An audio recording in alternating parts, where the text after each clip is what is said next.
जय हिमालय जय भारत। हिमालय लोग यूट्यूब चैनल में आपका स्वागत है और मैं हूं जर्नलिस्ट डॉक्टर हरीशचंद्र लखेड़ा। आज मैं उत्तराखंड के उन व्यक्तियों के बारे में जानकारी दे रहा हूं जो विभिन्न राज्यों के राज्यपाल रहे। पहले थे भैरव दत्त पांडे, दूसरे थे विनोद चंद्र पांडे, उसके बाद बने थे जनरल मदन मोहन लखेड़ा और उसके बाद फिर एनडी तिवारी और अंत में भगत सिंह कोश्यारी। इस तरह 5 लोग यहाँ के राज्यपाल बने।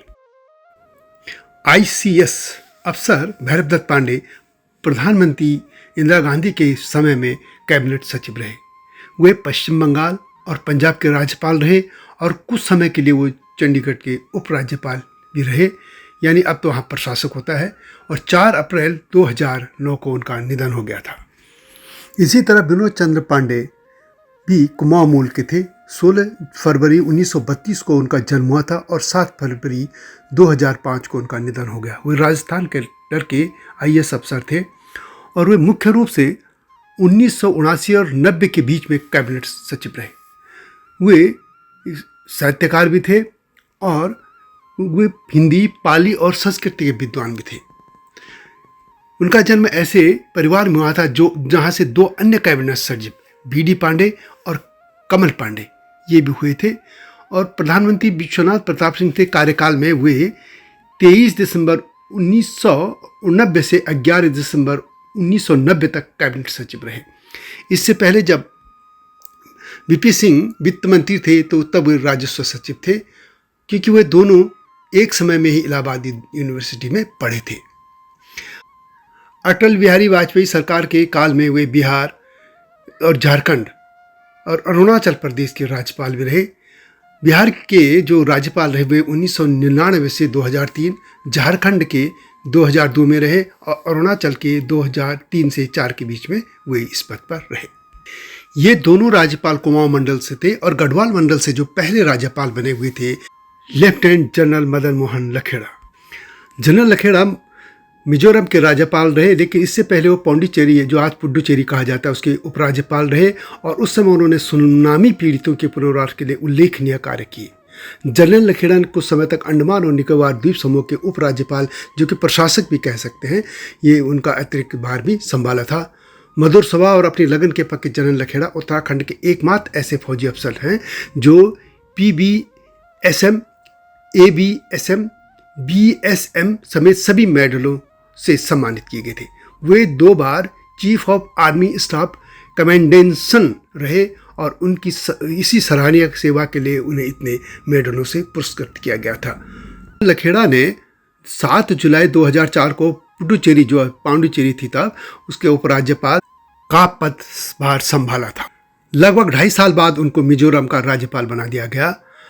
जनरल लखेड़ा का जन्म 21 अक्टूबर 1937 को टेहरी गढ़वाल जिले के पट्टी बरजुला के जखंड गांव में हुआ। उनके पिता स्वर्गीय जयचंद लखेड़ा टेहरी गढ़वाल के शिक्षा क्षेत्र के अग्रणी व्यक्तियों में थे और उनके भाई भी भूदेव लखेड़ा स्वतंत्रता आंदोलन सेनानी भी रहे।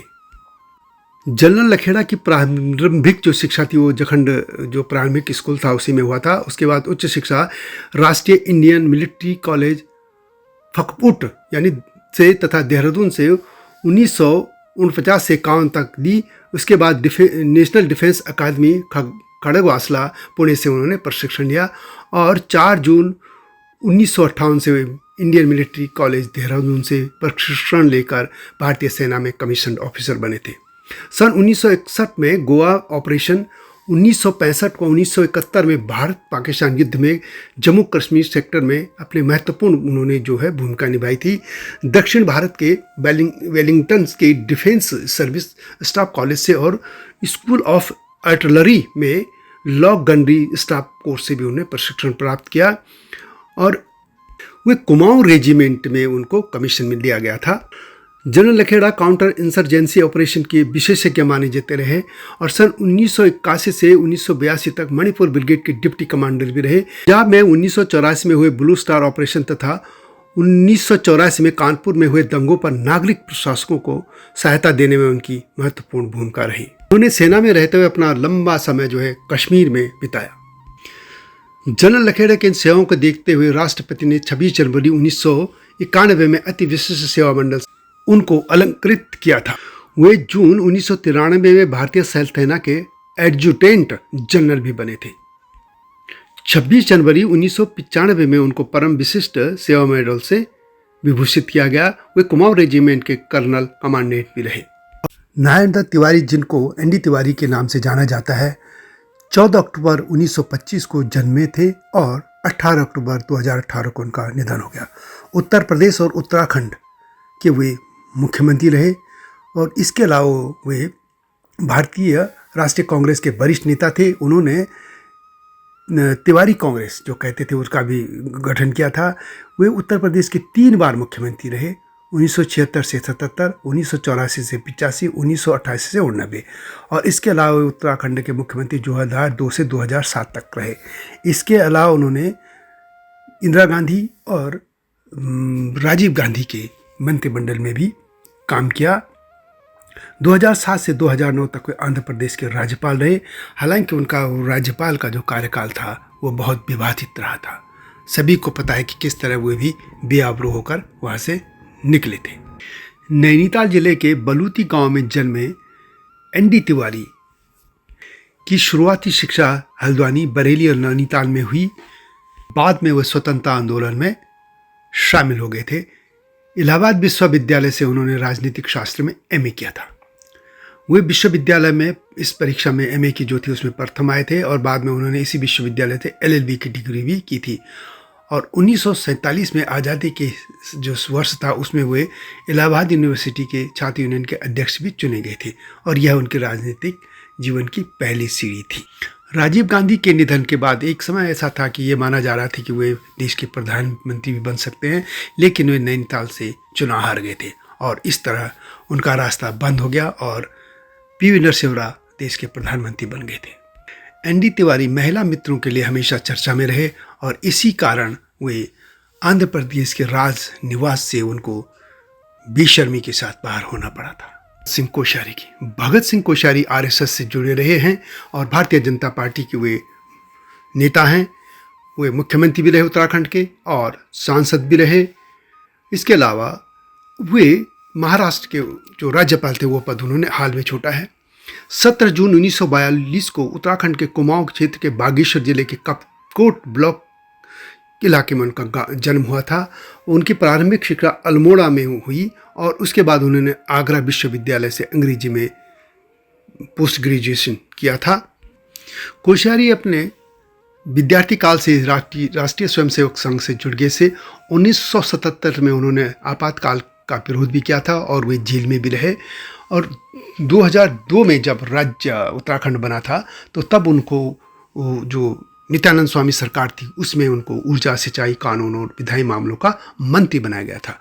बाद में नित्यानंद स्वामी के इस्तीफा जो उन्होंने दे दिया था उसके बाद कोश्यारी मुख्यमंत्री बने थे, यानी उत्तराखंड के दूसरे मुख्यमंत्री वही थे। 2002 में जब प्रदेश के चुनाव हुए विधानसभा के तो भारतीय जनता पार्टी हार गई और इसके बाद कोश्यारी 2002 से 2007 तक विधानसभा में विपक्ष के नेता रहे।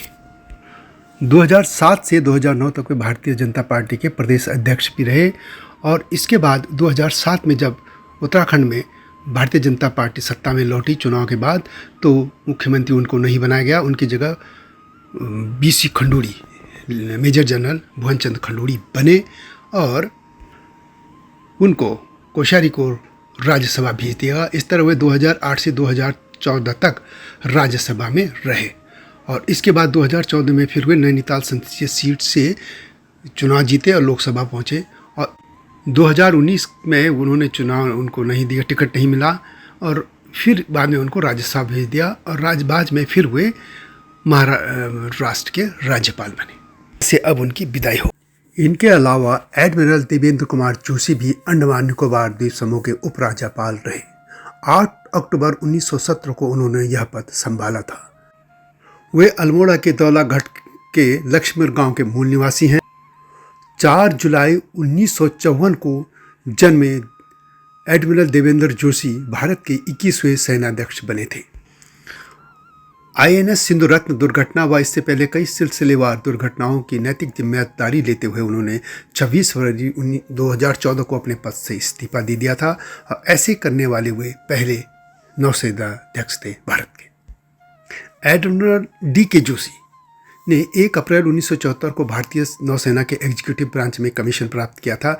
लगभग 38 वर्ष के अपने लंबे सेवा काल में उन्होंने विभिन्न कमान, कर्मचारी और निर्देशात्मक पदों पर काम किया, सेवाएं दी। उन्होंने सिंगापुर में भारतीय उच्चायोग में 1996 से 1999 के दौरान रक्षा सलाहकार के रूप में भी अपनी सेवाएं दी थी। तो यह थी उत्तराखंड के राज्यपाल या राज्यपाल बने लोगों की गाथा। जनरल लखेड़ा पुडुचेरी, जिसे तब पौंडीचेरी कहते थे, वहाँ के लेफ्टिनेंट गवर्नर बने।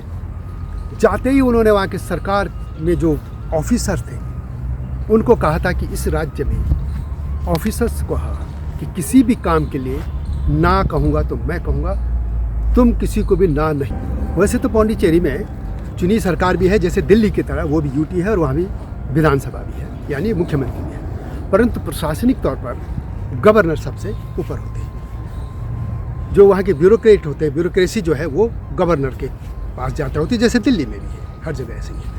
तो जनरल लखेड़ा ने वहाँ जाते सारी ब्यूरोक्रेसी को कहा था कि यहाँ पे किसी भी काम के लिए ऑफिसर ना नहीं कहेगा किसी व्यक्ति को जो उनके पास काम है। ना कहूँगा तो मैं कहूँगा, आप या तो हाँ कहोगे या ना कहोगे, और हाँ तो क्यों और ना तो क्यों, ये बताना नहीं पड़ेगा। इससे बड़ा ये हुआ कि ऑफिसर जो लोगों को टरका देते थे वो बंद हो गया। अफसरों को ये बताना पड़ा कि काम करना है तो क्यों, नहीं करना है तो क्यों, और गवर्नर तक बातें आती थी। दूसरा, उसी दौरान सुनामी का काम आई थी, आपको याद होगा, बहुत से लोग मारे गए थे। तो सुनामी में उन्होंने तब बेहतर काम किया था कि उसके बाद उन्होंने जो यूपीए सरकार थी और गृह मंत्री थे शिवराज पाटिल, तो उन्होंने उनको प्रशासक का काम भी अंडमान निकोबार का एक्स्ट्रा दे दिया था। यही नहीं, उन्होंने एक और काम किया था। कहा था ये जो ITI होती है उसमें फिटर या जो कार मैकेनिक वगैरह में 2 साल बर्बाद करवाते हो। ये तो लोग आजकल 2-2, 3-3 महीने में सीख लेते हैं। कुछ ऐसी चीज़ें इसमें लाओ, ऐसी शिक्षाएं बच्चों को दो। जो मैं कहा कि इलेक्ट्रीशियन हो या फिटर हो या मैकेनिक, जो गाड़ी वाले मैकेनिक हैं, ये काम तो लोग बाहर ही सीख लेते हैं और कम समय में सीख लेते हैं। ये भी रखिए, लेकिन कम समय का करो इसे, और कुछ ऐसी चीज़ें लाओ। नई टेक्नोलॉजी आ गई है, दुनिया उद्योग जो है, इंडस्ट्री, उसको क्या चाहिए, उस तरीके के यहाँ पे कोर्स होने चाहिए। इस तरह के बहुत से उनके कार्यक्रम थे। इस तरह मिजोरम में भी गए, तो इनका कार्यकाल इस तरीके से याद किया जा सकता है। लेकिन अब सवाल है कि भगत सिंह कोश्यारी का किस तरीके से याद किया जाए। भगत सिंह कोश्यारी विवादों में रहे, सिर्फ विवादों में। हालांकि वो सज्जन व्यक्ति माने जाते हैं, टोपी पहनते, लेकिन पहाड़ के नाम पे जो यदि टोपी पहनते तो क्या उन्होंने पहाड़ की तरह गरिमा रखी वहाँ पे? उनके जो बयान थे या उनके जो पॉलिटिकल फैसले थे, जो उन्होंने वहाँ पे सरकार बनवा दी थी, तो ये फैसले कोई अच्छे नहीं लगे। तो यह थी उत्तराखंड के 4 राज्यपाल जो उत्तराखंड से हुए हैं, उनके बारे में जानकारी। यह वीडियो कैसी लगी कमेंट में अवश्य लिखें, और हिमालय लोक चैनल को सब्सक्राइब करना न भूलना, जो कि हिमालय सभ्यता पर काम कर रहा है। अगली वीडियो की प्रतीक्षा कीजिए। तब तक जय हिमालय, जय भारत।